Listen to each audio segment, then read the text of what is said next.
A nombre del Movimiento Pro Costa Rica le damos la más cordial bienvenida. El Movimiento Pro Costa Rica está conformado por un grupo de ciudadanos y ciudadanas preocupados por el presente y futuro de Costa Rica.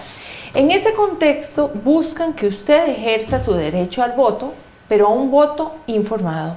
Y en ese contexto han organizado una serie de entrevistas con los candidatos presidenciales. Es por eso que le damos la bienvenida al señor Rodolfo Pisa Rocafort, candidato del Partido Unidad Social Cristiana. Buenas tardes. Buenas tardes, muchas gracias por la invitación.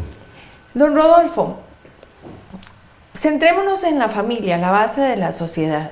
Autoridades internacionales y nacionales señalan que Costa Rica está viviendo una epidemia de violencia infantil. ¿Tiene usted alguna propuesta que ataque esa problemática, que disminuya el problema de la violencia infantil?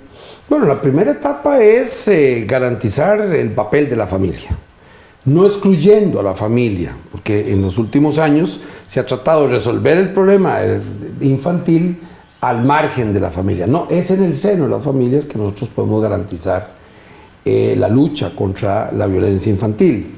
No es que ha subido, digamos, por las estadísticas no se nota un cambio radical respecto del pasado. Hay sí mayor conocimiento, gracias a Dios, y gracias a ese mayor conocimiento pues podemos proteger un poco mejor a nuestros niños. Hay unas políticas represivas, por supuesto, pero hay sobre todo lo que más importa son las políticas preventivas, de trabajo con los padres y las madres de familia, de entender la dignidad y el valor que tienen los niños y los adolescentes. Y eso, desde el punto de vista institucional o de un gobierno, ¿cómo se hace? Bueno, tiene que ver mucho con programas de atención de la niñez. Por ejemplo, cuando yo fui presidente de la Caja, impulsé mucho lo que es la clínica del adolescente, las clínicas de adolescente, los programas paralelos a los servicios de pediatría, por ejemplo, cuando se notaba algún nivel de violencia intrafamiliar, programas de apoyo, de acompañamiento de esas familias para evitar ese tipo de situaciones. Hay una tarea ahí muy importante. Se ha destacado mucho otras cosas y no se destaca el papel de la familia. Ya que tocó el tema de la Caja, quisiera que entráramos en el tema de salud un poco institucional.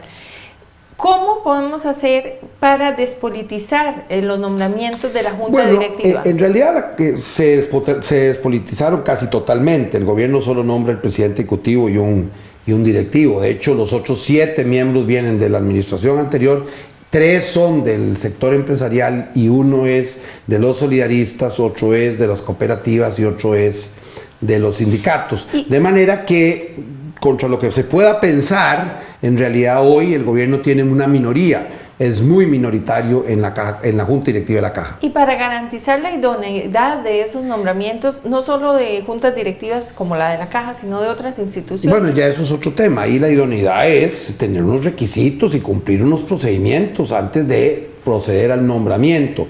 En el caso de la Caja, para volver a ese tema, la ley que yo impulsé, la ley de protección al trabajador, que venía en la ley de protección al trabajador y que se reformó en la ley constitutiva, ahí más bien lo que se hizo fue desmantelar casi la presencia, salvo el presidente ejecutivo y un directivo que nombran cada 4 años. De manera que es una minoría lo que hoy tiene. El problema no es si se nombran por un grupo o por otro. El problema es que hay que escoger la mejor gente.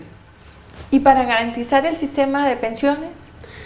Para garantizar el sistema de pensiones, yo primero decir claramente que sí es posible garantizarlo, el sistema de invalidez, vejez y muerte, que es distinto a las pensiones de lujo o a las pensiones con cargo al presupuesto nacional, que eran las de Hacienda, que el año pasado, con apoyo de la unidad y mío personal, se bajaron sensiblemente, sobre todo a las superiores.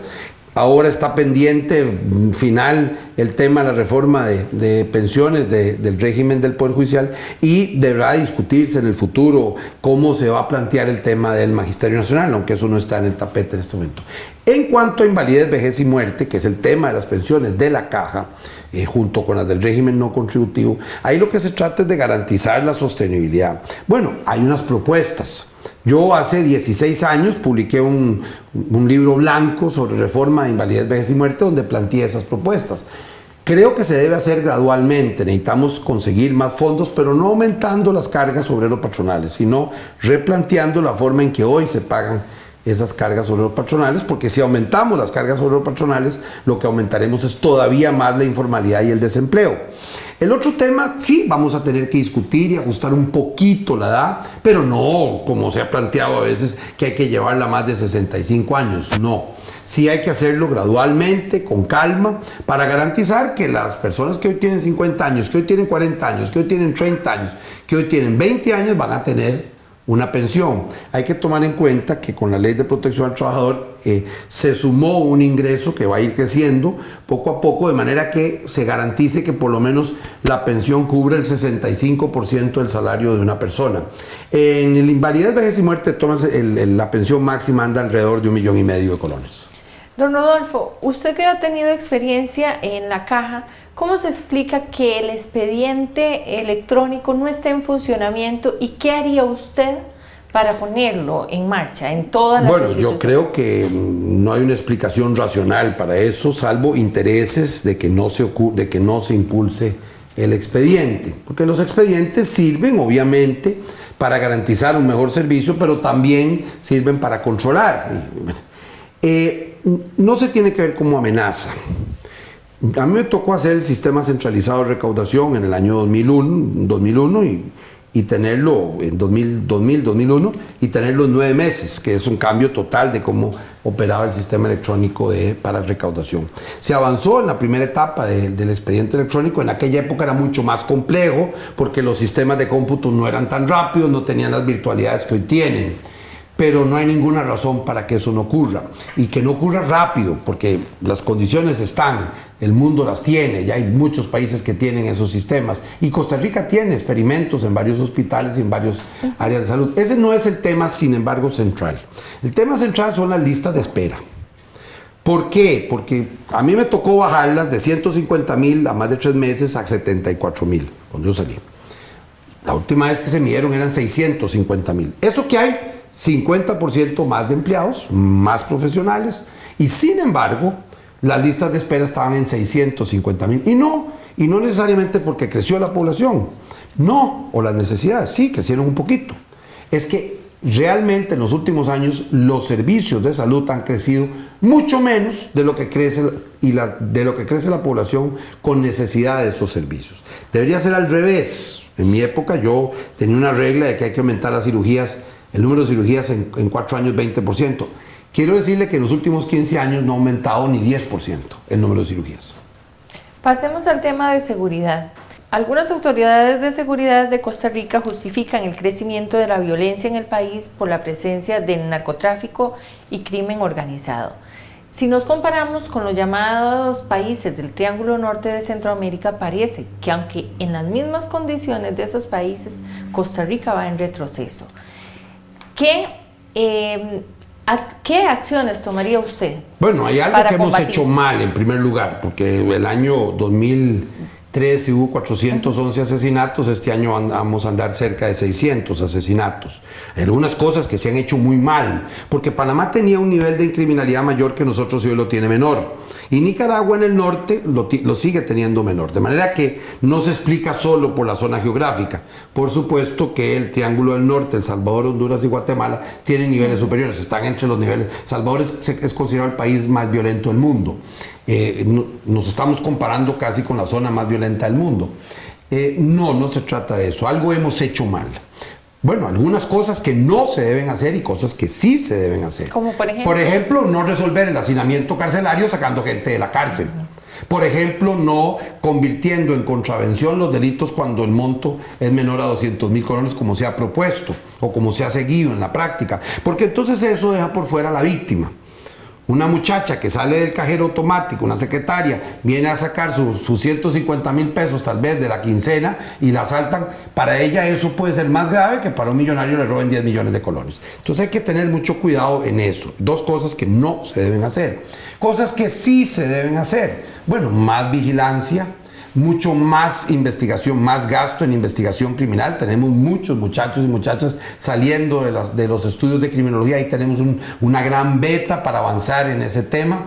Sí ser más estrictos con el delincuente habitual, con la reincidencia, porque no se vale que, digamos, una persona que tiene antecedentes penales de muchos delitos, de pronto, mientras se va a hacer el proceso judicial, no le apliquen la prisión preventiva. Bueno, en esos casos habría que revisar esa forma en que se aplica. Ser más estrictos cuando el delito tiene violencia, por ejemplo, fijarlo en el tercio superior de la pena.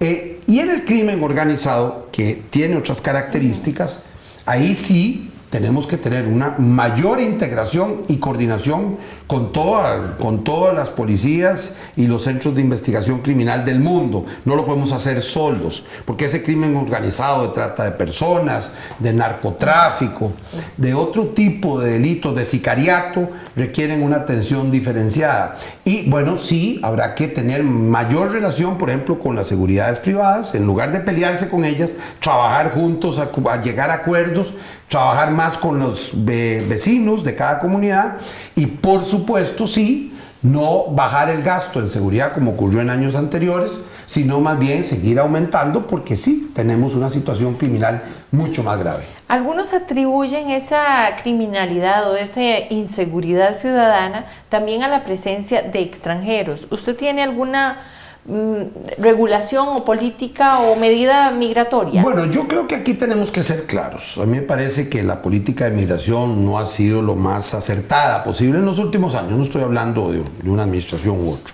los últimos años. Nosotros, al extranjero que viene a trabajar y a cooperar con este país, es bienvenido. Pero es bienvenido como nosotros invitamos a una persona a nuestra casa. Bienvenido, pero las reglas de la casa las fijamos nosotros. Igual, las reglas de Costa Rica las fijamos los costarricenses. Son bienvenidos y vienen a cooperar y trabajar con este país. Y si no, no deberían estar. Como en cualquier parte del mundo. Yo no voy a Inglaterra a pretender manejar del lado derecho, porque ahí se maneja del lado izquierdo. Yo me tengo que acomodar a las leyes del país a donde voy. Bienvenidos todos aquellos extranjeros, sin xenofobia, que vengan a cooperar con este país. Pero aquellos que tienen antecedentes penales o que tienen un historial de poco respeto a la ley y al orden, pues no son bienvenidos. ¿Y cómo se regula eso? O sea, ¿qué medidas tomaría para hacer esa diferencia? Hay unas medidas, bueno, obviamente cuando hay el primer arresto ya supone ya una medida que ya usted sabe que se trata de una persona diferente al resto de las demás. Pero hay una política migratoria más estricta. Y no se trata de cambiar la ley tiene los instrumentos, la ley de migración tiene todos los instrumentos, es la aplicación de la ley donde está el problema. Pasamos a economía, don Rodolfo. Aquí especialistas han hecho preguntas específicas. Ante el elevado déficit fiscal y creciente deuda pública que experimenta el país y que se ha analizado lo suficiente, ¿cómo resolvería el problema? Específicamente, ¿qué proporción del ajuste cree usted que debe ser del gasto y también vía impuestos? ¿Y qué proporción debe ser por la vía de reducción de gastos?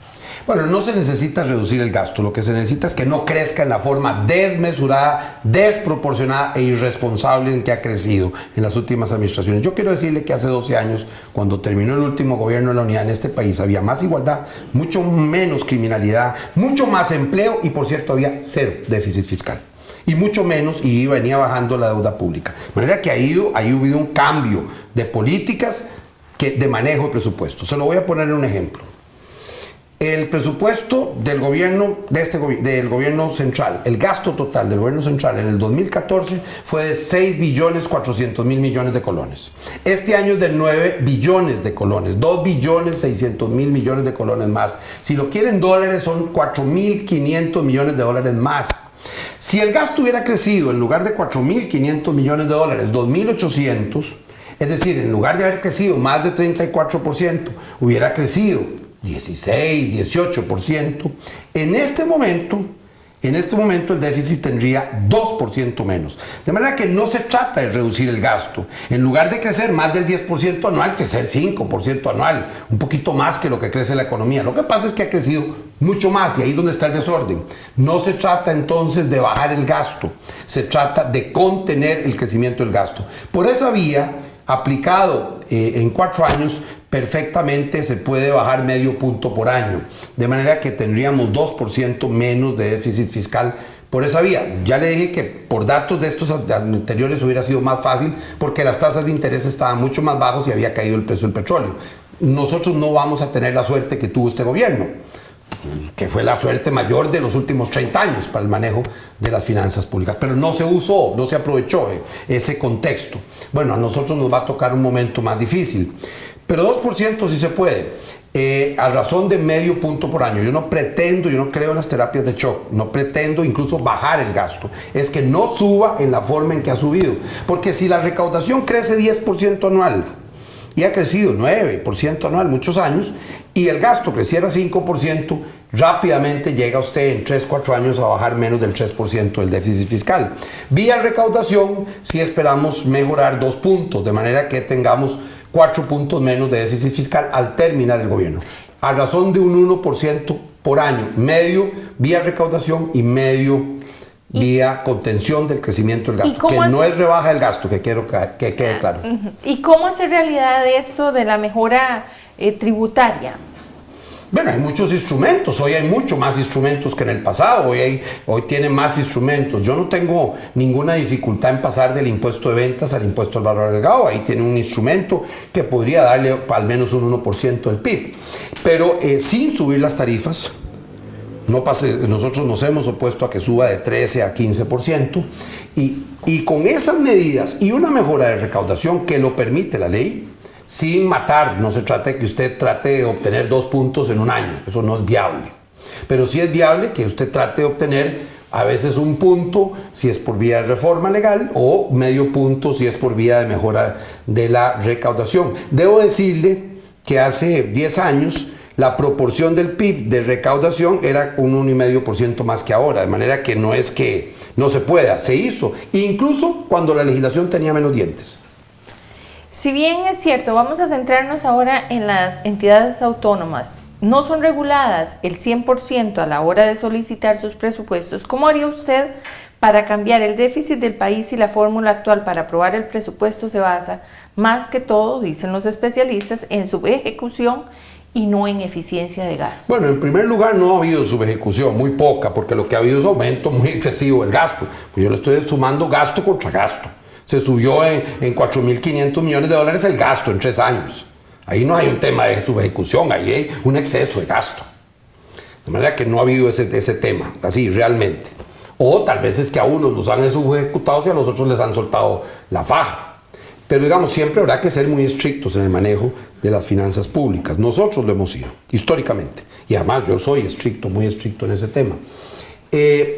Pero agrego que hay una reforma constitucional que yo redacté, que yo he impulsado desde hace muchos años y que está en la Junta de Notables en una propuesta que apareció y que está ahora discutiéndose en la Asamblea Legislativa, que es una regla fiscal constitucional. En esa regla fiscal hay 5 medidas fundamentales. Una de ellas es que los presupuestos generales de la República pueden fijar reglas generales, no el presupuesto, pero reglas generales de crecimiento del gasto, por ejemplo, de las instituciones autónomas. Pueden además ajustar proporcionalmente las obligaciones derivadas o las obligaciones presupuestarias derivadas de ley ordinaria, con lo cual le daría una posibilidad de flexibilidad de contener el crecimiento del gasto razonable y proporcionalmente. No es que a unas usted les va a quitar el 100 y a las otras les va a dar el 100, les va a mantener el 100. No, si se necesitara ajustar, pues a todas se les aumenta, en lugar de haberles aumentado 100, les aumenta 90. De manera que sí se puede hacer. Y hay otra regla, que es que cuando exista un déficit mayor al 3% del PIB, como existe hoy, o por ejemplo un déficit primario, como existe hoy, o sea que estamos financiando gasto ordinario con endeudamiento, lo que no ocurrió hasta hace poco. Hasta hace poco, cuando había déficit, era déficit pero no primario. Digamos, por más de 30 años no había déficit primario. A pesar de que había momentos de déficit por pago de intereses, no era por déficit primario. Ahora sí, lamentablemente sí. Entonces ahí sí se necesita un esfuerzo mucho mejor y saber hacer las cosas. Y claro que se pueden hacer sin dramatismos, sin terapias de choque. Don Rodolfo, en materia monetaria, ¿cuál sería su política? Específicamente en inflación, tipo de cambio estable, o que esto implique tasas de interés más altas, o dan una opción B, que priorice la búsqueda de un tipo de cambio más alto para mejorar la competitividad del país por la vía del tipo de cambio, aunque eso implique tasas de interés e inflación más altas. Bueno, lo que ocurre más bien es al revés. Las tasas de interés se subieron para dar un premio de inversión en colones en los últimos meses, para que más bien no cayera el tipo de cambio. Yo creo que el Banco Central lo que debe fijarse es una política de meta de inflación, no de meta de tipo de cambio, no de mantener el tipo de cambio. El tipo de cambio debe ir ajustándose para garantizar la competitividad del país. ¿Qué es lo que ha pasado? Que para sostener ese tipo de cambio, para mantener ese tipo de cambio, se ha acudido a lanzar reservas. Hubo un momento que se lanzaron más de 1.000 millones, ahora estamos otra vez en 700. Reservas de millones de dólares al mercado para que no cayera el colón frente al dólar, o sea, que no subiera el tipo de cambio. Después subieron las tasas de interés de forma muy importante, las tasas de interés básica-pasiva, la tasa básica-pasiva. Después de que se había mantenido estable por mucho tiempo, la subieron a más del doble.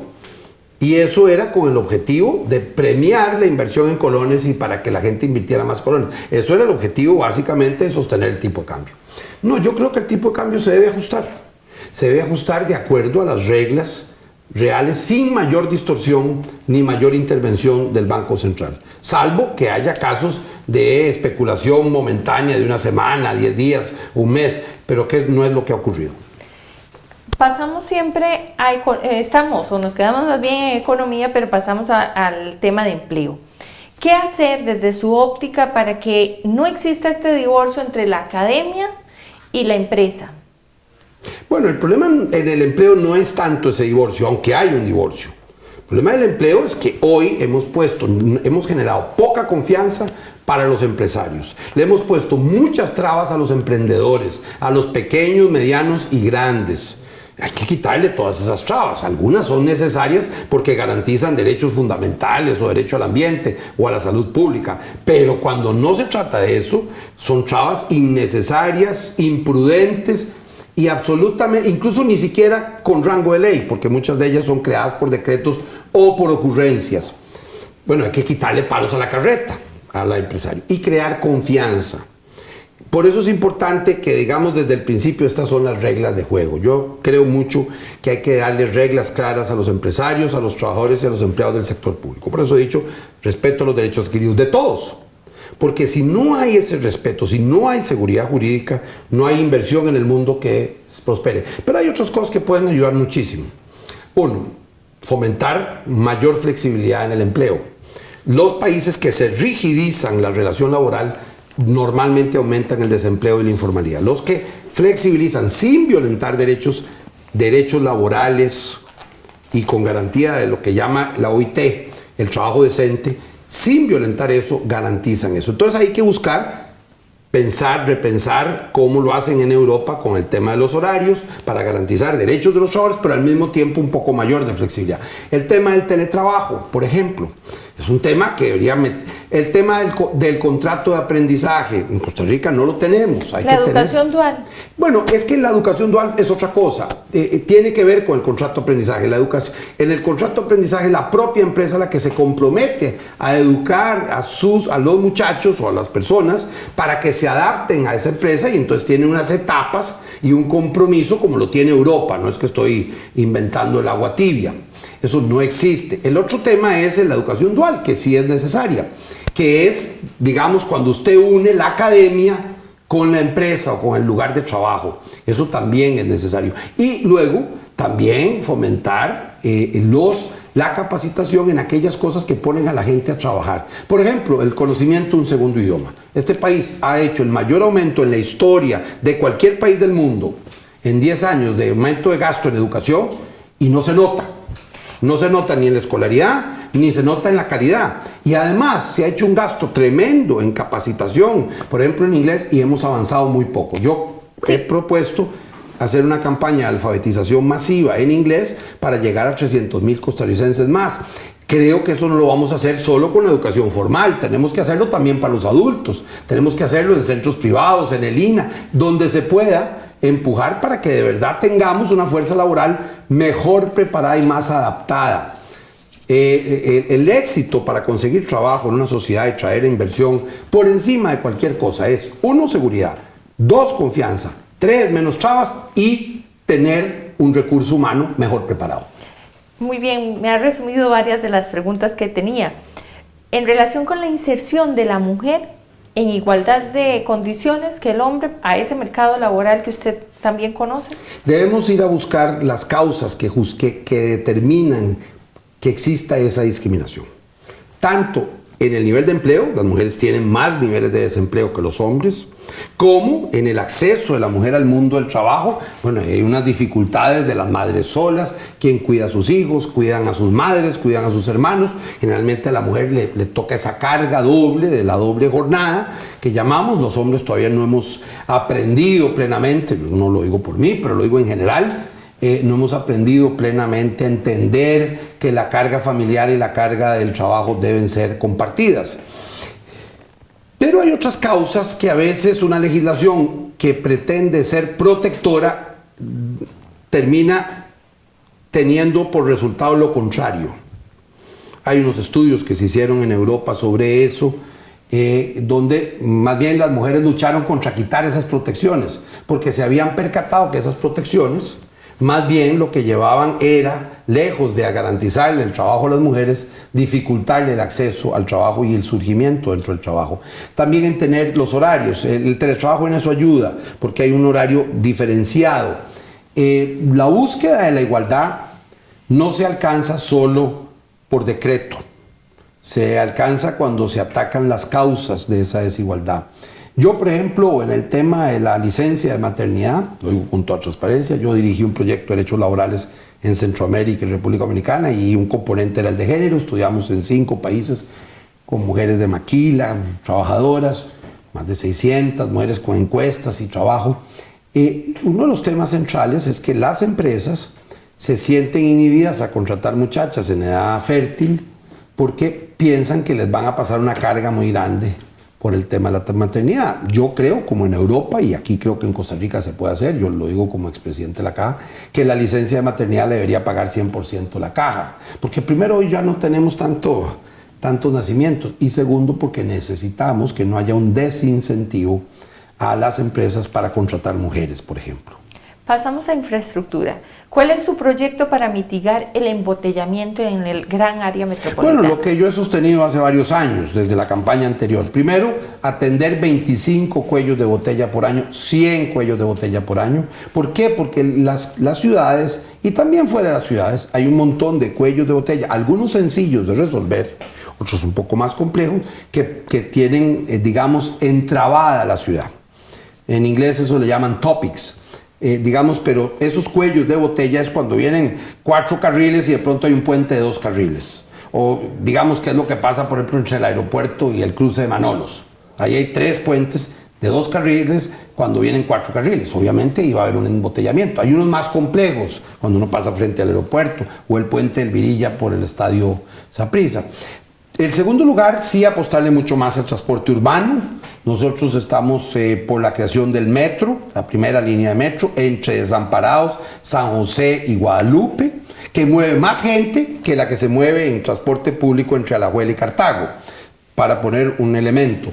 Y además porque se entroncaría con las líneas de tren que también hay que modernizar. Nosotros hemos apostado, en la propuesta nuestra es hacer la primera etapa de la modernización del plan del tren, hacer la primera línea del metro, atender 100 cuellos de botella, 25 por año, y además comprometerse a terminar 7 de las 20 carreteras que desde hace años tenemos definidas. ¿Sabe cuántas carreteras se construyen en las últimas administraciones? Una cada 5 años. De esas 20, a ese ritmo tardaríamos 100 años. Pero además le digo, esas 3 no son de las más importantes. Bueno, hay que romper ese impasse Yo creo que es posible hacerlo. Cuando yo entré a la caja no se hacían hospitales por 20 años. Yo dije, vamos a hacer 2. Y se hicieron. Vamos a renovar 17 de los 29 hospitales. Y se renovaron y algunos duplicaron su tamaño. Y vamos a hacer 400 EVAIS, 100 EVAIS por año. Y se hicieron. ¿Y cómo se financia esa obra que usted promete? Bueno, en el caso del metro, es una obra de alrededor de 950 millones de dólares. Tiene que financiarse con un empréstito. Un empréstito de 950 millones de dólares al año, eso puede costar unos 58 millones de dólares al año. Es decir, un empréstito de esa magnitud, 58 millones de dólares en un año. Compárelo con los 4.500 millones de dólares en que ha subido el gasto ordinario. Es muy pequeño. Y yo no tengo problema si el gasto hubiera sido para mayor inversión. Lo que pasa es que lo que se ha subido es el gasto ordinario. Incluso el año pasado se bajó el gasto de capital, que es el gasto de infraestructura. Debe hacerse paulatinamente. Yo no pretendo que sea de la noche a la mañana. Hoy por hoy el país invierte 0.8% del PIB en red vial y en obra de infraestructura. Debemos llegar a más del 2%, poco a poco, 0.25 por año. Si gastáramos el 90% de lo que la ley de impuesto a los hidrocarburos, de la ley de impuesto a los vehículos, determinó que era para las carreteras, o sea, lo que nos cobran en el marchamo, que no es solo eso, nos cobran otras cosas, pero eso, si gastáramos el 90% y no el 42% y el 48% como se gasta hoy en esas leyes, hoy tendríamos mucho más inversión en carreteras. Y tampoco descarto la idea de alianzas público-privadas. Habrá alguna carretera, 1 o 2, si se pueden hacer por vía concesión y si se hace transparentemente en buena hora. Pero tengo claro que la gran tarea corresponderá al Estado. Don Rodolfo, tiene 30 segundos para que le diga a Costa Rica por qué usted quiere ser presidente. Porque tengo la convicción, tengo la decisión y tengo el compromiso de sacar adelante este país. Si el país estuviera bien, no participaría en política. Creo saber lo que se puede y se debe hacer desde el gobierno en la sociedad de hoy, no en un mundo ideal, en una asamblea como es, en un entorno administrativo, constitucional y legal como el que tiene Costa Rica. Gobernar es lo que se hace mientras los demás dicen que no se puede, porque creo llevar la confianza, la credibilidad y la capacidad para armar equipos, saber para dónde vamos, pero también tener el equipo para construir esas metas y llevarlas a la realidad. Le agradecemos mucho a nombre del Movimiento Pro Costa Rica, gracias por este tiempo aquí. Y a usted le invitamos para que nos siga en Facebook.